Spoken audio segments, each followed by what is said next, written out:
I hope that if you haven't already binged the season, that you go home and spend the next several hours of your life doing that tonight. It is my absolute pleasure right now to introduce to the stage cast members Alison Brie, Betty Gilpin, and Marc Maron.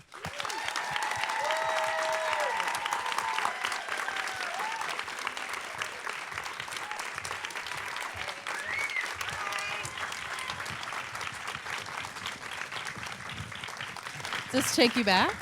Yeah, to what? To stand up? Oh, Does yeah. this take you back? Yeah, to Feels yesterday? Okay. I mean, like the olden days when you had a thing. I still use a cord. I demand a wire. Is this about us or my stand-up? Sorry. Hi, how are you? Let's do it. So I wanted to start by asking you guys that now that you're moving into season 3, obviously when you're first taking on a role, you're creating a lot of backstory, you're going in a deep dive in terms of your research process. How does your prep work going into season 3 differentiate, and what sort of work are you still doing to come in ready on day 1? Oh, wow. Much less. I feel like once a show gets going, and especially this show, I feel very connected to Ruth. I think everybody on the show feels very connected to their characters. And what's fun about working on a show that runs multiple seasons is that you're constantly finding out new things about your character that the writers are writing suddenly into the new season that there's sort of no way to prepare for, which I like. So I guess I do very little preparation for season 3, and more I'm just trying to be in the moment and take the scripts as they come, and always trying to tap a little deeper into Ruth every time. And we start every season with wrestling training, so that ends up being like our bonding camp that we do, and it like throws us right back into it, literally. Yeah, it is a weird acting exercise to take a 9-month break from a character every year. Every year I'm kind of like, wait, who is this person again? So I have, for the past 2 seasons, just sort of quickly watched and fast forwarded the last season. I do that too, but I don't fast forward it. Well, not because I'm like... I just like watch it regular speed. I don't mean because I'm bored. I mean because I think I get too in my head. This is the first thing I've done that people watch and enjoy. I mean, sort of, like this many people watch and enjoy. And so sometimes it feels like, okay, now the pressure's on. We have to come back and try and produce another result that people will like again. And creativity-wise, that's not a healthy space to enter into a season with. I would say, just in my own neuroses, my first episode back is always, for me, my worst, because I'm like, and now we're trying to do it again, and I'm just Betty. Is this even Debbie's voice? I don't know what's happening. And then by episode 3, I've forgotten, and we're in our weird world again. Totally. And I feel, I know you're itching to speak, Marc. No, but no. We're just in the middle of something, and we're feeling... This is a familiar experience. You know, we're just... Like, while the thoughts I'm in on my a show head, with I gotta 14 just women. roll with it. I know it's not about me. You know, we gotta keep talking till the talking's out of us. Well, then I better talk. No, I mean, the same question. For me, it's really about the pants. Is that, I'm concerned, do I know Sam? Am I Sam? Is Sam me? And then I put on the Sam pants and the Sam boots, and then the Sam hair comes. And then they put the Sam glasses on me, and then I'm Sam. And then I look at the script, and it's like, well, this is sort of a slightly new Sam, a softer Sam. But I just think if I just stay in the script and stay in the pants, I'm okay.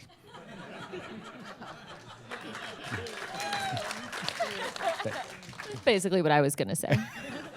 And Alison, I wanted to ask you about directing, because you directed your first episode of anything. Woo! Congratulations. Very good. Thank you. And it's brilliantly executed. And I was curious where the genesis of you kind of stepping up and saying, I actually want to direct and I want to do this. And also the experience of doing it on a show that you know inside out so well at this point. Yeah.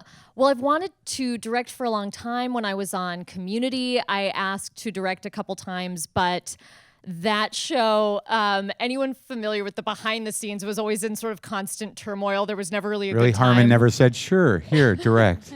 Yeah, exactly. They were like, we're in the middle of firing the showrunner, so not now. And then they were like, we hired the showrunner back, not now. And then I think actually in our final season, they were like, now? And I was like, I don't want to anymore. But starting in season 1, I started this conversation with Liz and Carly, our showrunners, about directing an episode of Glow. And I was like, when you guys feel comfortable and let me know what I need to do. And then actually there was very little conversation until we were officially renewed for season 3. And they called me and asked me if I would direct an episode. And I like burst into tears. But it was such a wonderful experience. And the perfect first directing opportunity to work on a show that I do know inside and out, and to know all the characters really well, and to have such phenomenal actors to work with that I already have a rapport with, and I have their trust because they know that I know the show very well, put me at a great advantage, and everyone was so lovely. And I think Liz and Carly did me a great service by not putting Ruth in the episode very much, but then they gave me a screaming baby, so it balanced out that goodwill. You guys haven't seen the season yet. There's a goddamn nightmare of a child in my episode. Very charming. Are you talking about me? Because yes. And also the baby that plays Betty's son. But it was wonderful. It was really fun to work with our crew in a different way and be more engaged with them from start to finish. And I'd been shadowing directors, but to see the process happening and unfolding on our show, and I have such a respect for everyone that works on our show anyway, but to really get to see the behind the scenes with the art department and wardrobe and hair and makeup and really all the ins and outs was so fun. And then also just to get to watch the actors work. I mean, these two phenomenal actors are so incredible. And to, rather than being in a scene with them and like just engaging as the character, to really sit back and get to admire their performances was a dream. And what was the experience for both of you being directed by Alison, because she knows your character so well as well? It's a fucking nightmare. I mean, it was like, all right, lady, we get it. You're a director now, but just like give me a little space, will you? Nothing I did was right. It was fucking terrible. No, it was great. It was an interesting transition because, you know, her and I, our characters have a certain dynamic. But like right when she stepped behind the camera, it was like I respected the position, and it was like I was excited about it, and I'm very open to suggestion because I'm terribly insecure, and. But the thing is that I know that about you, so I feel like it was a good pairing. Yeah, it worked out good. She was she handled me very well, and I don't think we fought, and I thought that it came out good, and I cried once. You did. And then I in the scene. In the scene. Yeah, she's just yelling at me, and I said I don't want to be treated like this. Mm-hmm. Yeah, it was great to work with you as a director. And I also really enjoyed the experience being directed by Alison. You know, even before Ali directed the episode, I was really learning from her. As, you know, there are actors like me who I'm like, okay, my job is to work on the acting part, and every other department is every other department's business. I'm not allowed to be curious, nor do I care about being curious about that. And Alison's a person who walks on set. It's like, okay, great. I've got my acting stuff down. Are we curious about this? Do we feel like this tells the right story? Do these lights, I feel like they're hitting in a strange way that doesn't really make sense for the earlier scene, because then we have to cut over here. And you're going wide with that. That's interesting. Oh, have you seen this movie? Oh, you've never seen it? Okay, it opens on a shot of the horizon, and then they pan up to these people, and she's like this, and he's like this. And she just has a photographic memory of every movie she's ever seen, can quote brilliantly, do brilliant impressions, and just is sort of like, has Rain Man seen every movie, and also has logged in thousands of hours on set throughout her life, and is a brilliant actor. And all of these wax on, wax off moments in her life have led to her directing. And it just made so much sense. It was so much more than, okay, lead actress, sure, yes, what pretty colors do you like? You should direct an episode. It was a brilliant director directing an episode of TV brilliantly. It was really amazing. And that's not hyperbole, I promise. And Betty, I wanted to ask you a little bit about Debbie's journey, because one of the things that's so enjoyable to watch about your character is her advocating for herself and pushing for herself, getting that producer title, but in this season really coming into her own with it and navigating what she wants that position to mean. And I was curious what you've learned about advocating for yourself in the industry from playing those storylines. Yeah, you know, Debbie and Betty, it's very confusing. My name's Debbie. I play did I say my name's Debbie? Finally, it was you. It's gotten to you. My name's Betty. I play Debbie. And we're two. I can't believe that just happened. Awful, really bad. And we're two very different women. I would say that I sort of carried Debbie's books in high school, being like, "Here, sire," and she was like, "Thank you." So we are very different, but I would say our journeys to self-empowerment and self-worth in life and in the workplace sort of paralleled each other the past 3 years that I and she have been doing this show. I think that it's very meta that she uses the show within the show of Glow, the wrestling show, as sort of a little protective biodome of like, okay, what would happen if I were a braver, stronger, more vocal self who valued herself a little more in this wrestling ring where no one, the stakes are low and I can pretend to be a person who has her shoulders back and sticks up for herself in the workplace when maybe on the outside I'm still kind of treating myself like a replaceable Barbie of shame. And that's what I did on our set, on the Netflix show Glow. I think that as an actor, I stood in my own way many times by sort of apologizing before I had the job and when I had the job and after I had the job and just kind of denying myself opportunity to grow. And I think I probably lost a lot of jobs because of that, because I sort of said no before they could. And so, yeah, I feel like just getting older and having this job, feeling safe and inspired by strong women around me, the strength is contagious. So yes, I definitely feel that I've learned from Debbie, who's a fictional person. I also feel it would be remiss not to mention Geena Davis, who's incredible in this season, but also she's such a stalwart in the industry as a performer and also with her Institute for Gender Equality and all of the work that she does. So what did you really take away from that experience and conversations that you were able to have with her about the industry? Yeah, I mean, I think that, sometimes you meet the exact right people at the exact right time. And I, as an actor, sometimes think, oh gosh, thanks for letting me into the VIP lounge for 2 seconds. It's such an honor to be here. I don't know how long you're going to have me here. Thank you. Is it because of the genetic island that's going to expire soon, or is it because of the stuff that's less obvious, the brain stuff? Because it's not, they don't tell you why you got in there. And I think Geena Davis is someone who, her first audition was for Tootsie, and in which she is the most beautiful woman who ever walked the earth. And I learned from Marc's podcast that she was just working as a model and got that audition because they were like, we want to see models. And like, can you be in a bikini? Can you imagine being in the That's waiting the room start and having of her come Geena in? Davis's career. Yes, that's crazy. Sorry, continue. But it's so clear that maybe that is what got her into the room at first, but then she was like, and here's my brain, and here's what I want to do with it, and here are the opinions I have about how this world works and how women are marginalized, and that part's coming too and gonna stay here when this stuff goes away, which it hasn't. She looks amazing. Yeah, I talked to her. I didn't talk to her too much on set, but I talked to her on my podcast. And the thing that I learned about Geena Davis is that she's not aggressive with her sort of the way she handles the causes that she's involved in. She's very kind of steadfast, polite, but effective. She's not going to yell. She's not self-righteous. She's just got this sort of, it's almost a quiet, very focused, polite strength. And it was great to meet her. And it was kind of funny because when we were working on set, I really wish I would show those outtakes. I talked about this before, but if you've seen this season when she says, what's that guy's name? Fluff Lecoq.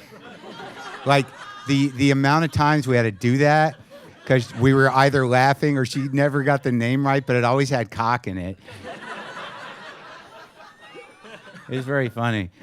She's a really sweet person too.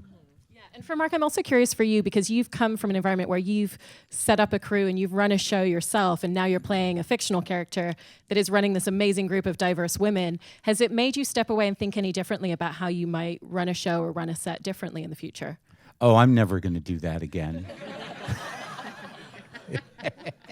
I directed a couple episodes of Maron, and I ran that show to a degree. Well, it was my show. But, you put people in place to do it, and the stakes were certainly lower than Glow. It was IFC. And I'm not being I'm not even being rude. I'm being, it gets to a point when you're producing a show and it's the fourth season, and you write a scene for in front of a bus station, and then your showrunners come up to you and they're like, "Yeah, maybe we could just do it on the porch of the house." It'd just be easier, then we wouldn't have to move. And you're like, okay, why don't we just do the whole show there? And so I don't want to deal with that shit anymore. So I'm fine just doing my little stand-up, my little chats in my house, and my acting. I'm good. And the acting, yes.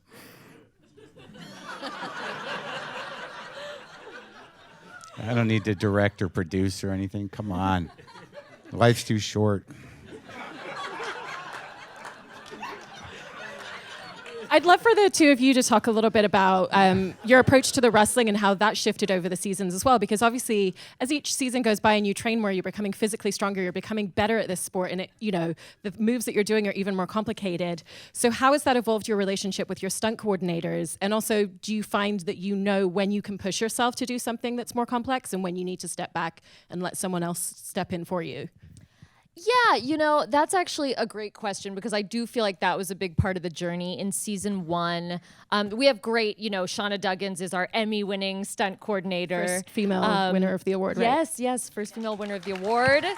And she also doubles Betty from time to time, and I have a double, Helena Barrett, and we have Chavo Guerrero Jr., who's our wrestling coach, and they're a dream team. In season 1, it was such a new experience learning all the moves, and we had really been prepped that coming into this job that we were going to have to execute the moves, and we trained, Betty and I especially do a lot of strength training outside of the ring, and then all the women, we did a month of wrestling training. We did that before season 1, season 2. We continue our training throughout the season. I think that two key differences in season 3 were, one, that we actually asked for less training, fewer weeks of training, because even in season 2, we realized that our bodies had really taken to it and really remembered it. That muscle memory was there. And in season 1, I think the biggest thing was overcoming the fear of doing the moves point blank, like just wrapping our minds around so now I'm an athlete and I'm gonna run at this other woman and dive headfirst over her body. Sure. By season 3, we're like, great. So then I dive around her and then we flip into this and then we do that. There was a real shorthand. But I do also think there was a learning curve in terms of pride. And season 1, I think that we were so we were so proud that we could execute the moves ourselves. And really, I think 95% of the moves you and I did season 1, Shauna and Helena in the very first episode do this crazy monkey flip that we could never do. And it was in the very first episode. So we were like, so you guys will do that, great.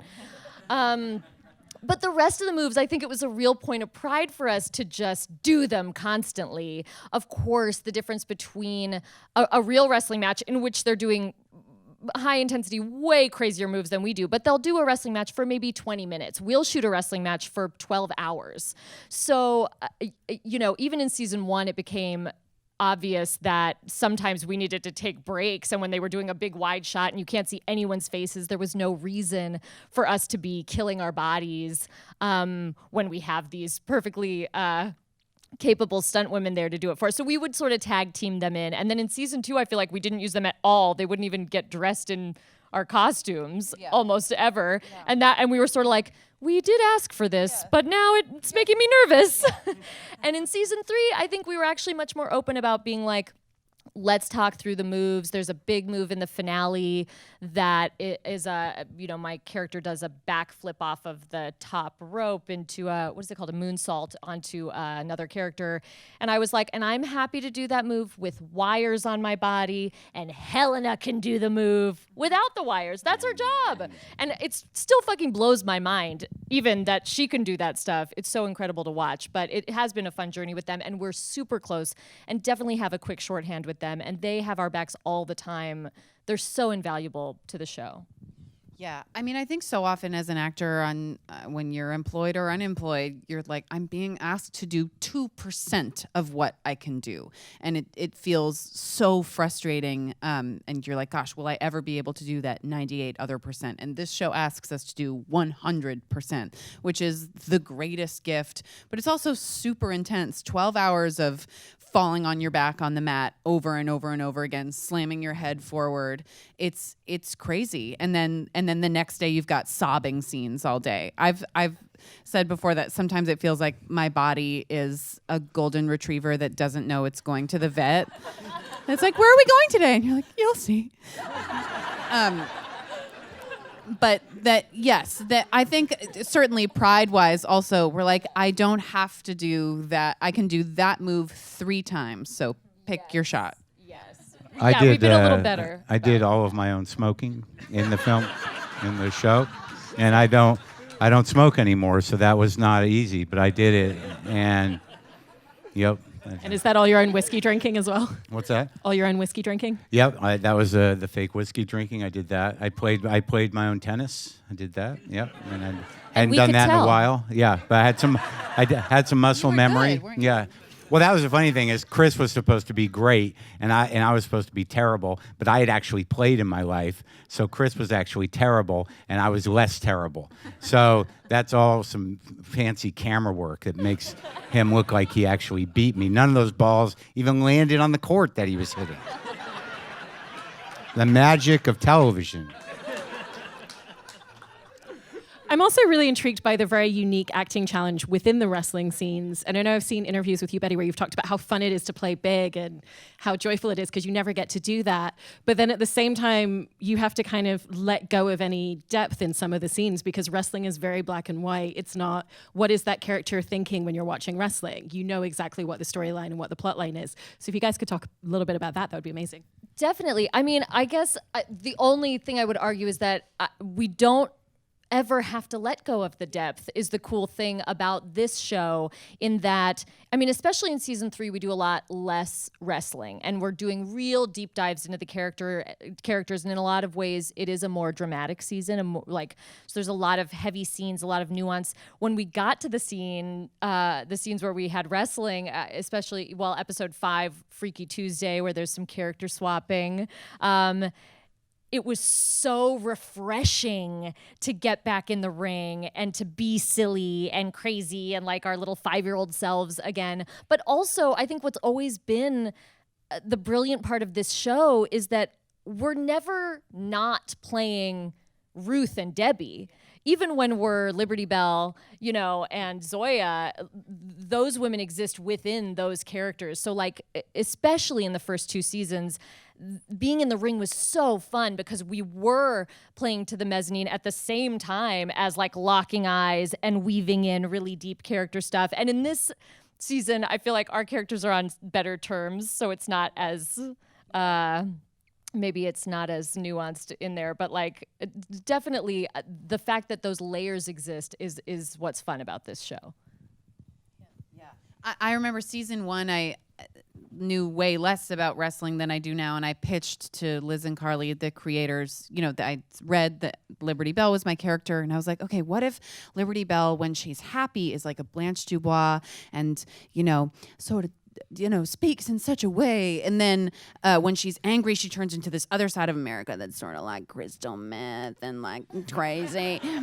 and kind of hulks out into like a different trailer park version of Liberty Bell. And they were like, no, wrestling has no gray area. It's good versus evil. You will be this, like, you go crazy with that character, but she is her one. That's the juxtaposition that they're writing, that in real life, things are muddy, things are gray, things are good and evil at the same time. But in the ring, everything's clear. And that it is a great acting exercise. Feels very Greek. And that's why people love wrestling.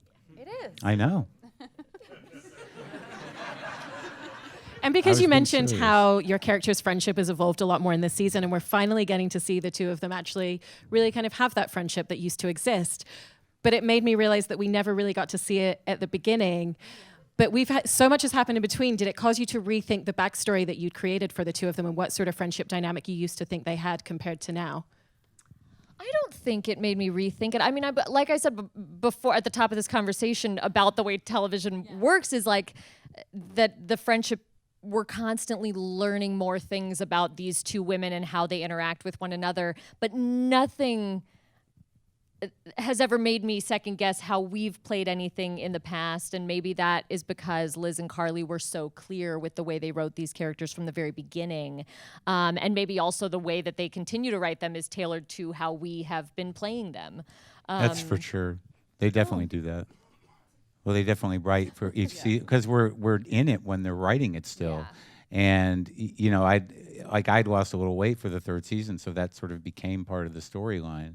It all comes back to Marc's body and his weight loss. Well, here's what happened. I heading into the third season, I realized that maybe I should take off like 5 or 6 pounds to protect myself from craft services. So, because I didn't want to be halfway into the shoot and have the Sam pants feel like, you know, just tight Marc pants. And then I ended up losing too much weight, and I didn't go to craft services at all because I was so preoccupied with skinny. lean. Yeah, and then but that became part of the story, and that was a good part of the story. And then how are you what? feeling about your weight now? And like Today, what's your- yesterday was not a good day. Thank you.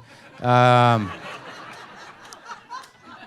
today I just had I had a You did have a vegetarian meal. I had a before coming vegetarian here. meal and I had a Good. protein drink earlier, and That's I'm good. doing penance for what happened yesterday, which we don't have to talk about. No, we don't have to talk about it. I think you've made up for it, and I think you look great. Thank you. I think you look great too. All done. Thank you. I wanted to dive quickly into some audience questions that we got from everyone earlier. This first one from Lauren being for all of you and saying congrats on all of your success, and asking what advice would you give to an up-and-coming actor about the craziness in the audition room? Yes. We were talking about this earlier. Hide the hate. You guys weren't there.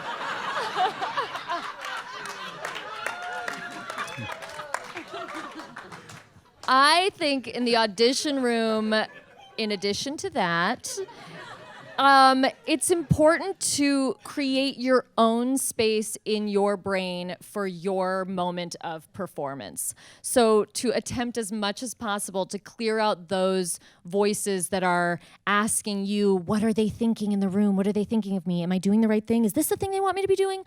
Because they're going to tell you. Or also, they're not going to tell you, and you're going to leave, and you'll never know. So it doesn't really matter. I think that for me, early in my auditioning process, and sometimes this is still difficult for me in an audition room, but I learned that, like, especially when you've not yet booked a lot of jobs as an actor, this is your moment to perform. Those 5 minutes in the audition room, that's your time, and there you have a captive audience sitting ready to watch you. So take that time, use that moment, give them your performance that you created. You've made your choices and you're gifting it to them, and you're not cocky about it, but like you should feel confident, and that's that. And then you leave the room and you got it or you didn't. You just got to kind of then let it go, which also is easier said than done. But I do feel like, not trying to please everyone. It's just like a life lesson anyway that we learn all the time, but you kind of do what you need to do for yourself, and then hopefully, and then be open. If people are giving you notes in the room, obviously, then you want to take those notes and run with them. But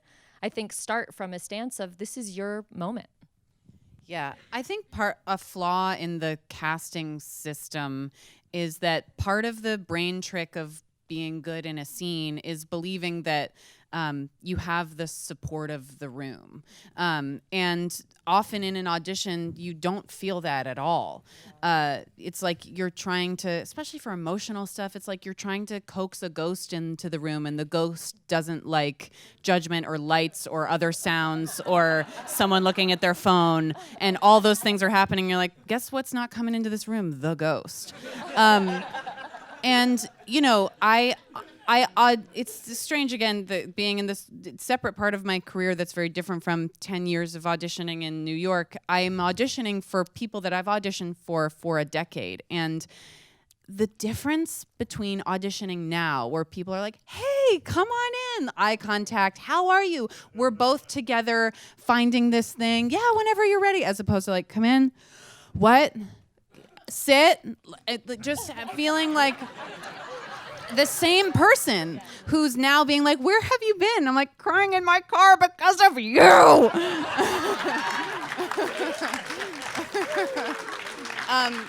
So I think, you know, and I've done scenes with people before where I'm like, wow, you're so comfortable, and that's eliminating so many checkpoints in your brain to be good in this scene. And I wish I were as comfortable, because I have these good ideas, and they're hitting a wall of don't do that. That guy's looking at his phone. That sound is that person's bored. And so just tricking yourself into thinking that you have the room, even if you don't. Like watching early work of, you know, greats who have Oscars, watching them in early movies, sometimes they're not as great because they don't have the room. Not everyone's being like, oh my God, it's going to be amazing. It was amazing just as we expected. Like, it's a, you know, a flaw in the matrix. I, early on, before I stopped acting, I was a comic. And I was doing, I am a comic, but there was a time early in my career where I was doing, being sent down a lot of auditions, and I think the one lesson that I learned from this, because it was pretty terrible, is that it took me a while to realize that, you know, Hollywood is not your parents. And like, I got called back to read for like network on something, and I was younger, and, you know, I wasn't particularly sober. And, and I just remember the scene was me. I was playing some sort of video producer or something, but it was this angry monologue where I was ranting, you know, at my staff or something. And I don't know what the moment was, but the casting director says, you can really go for it. You know, really, you know, get angry. And I don't know what happened in there, but it was like in my entire lifetime, up to that point, like all my resentment towards the people in the room, towards my parents, towards those people in high school. I mean, I unloaded something that it's rare that you get where this happens, where the people, like the network executives and the casting people, they were scared. They looked scared. And I believe I was walked out of the building. I believe that they were like, what happened in there? So maybe, you know your character going in is probably good. And don't, yeah, just try to manage those sad feelings. What pilot was that for? It was it was a behind the scenes at a music network thing. I mean, this is like going back to the 80s. Because like there was a period there where I had representation. I was going on a lot of auditions, but everyone decided that I was a certain way. Like, oh, he's the cranky guy he has a handle on his thing. I had no handle on my thing. So like, you know, there was a period, I was auditioning a lot. And then somehow or another, 10 years went by and I realized I didn't have an agent anymore. But by that point, I was pretty immersed in comedy and other things, and it wasn't the focus until the last 8 years or so. Again, no, thank you. And then what happened? I'll tell you. I got. I did a podcast. I don't even know about it. It's called WTF, and that changed everything. Well, I want to say congratulations on this season. It's just as enjoyable and emotionally enthralling to watch as it was from episode 1. It's obviously all out on Netflix, so please go home and binge watch the rest of it tonight. I wish we had more time. Unfortunately, they have to get to another event, so we do ask that you guys just stay in your seats for a quick moment while we exit everyone. And thank you so much. Thank you so much for coming.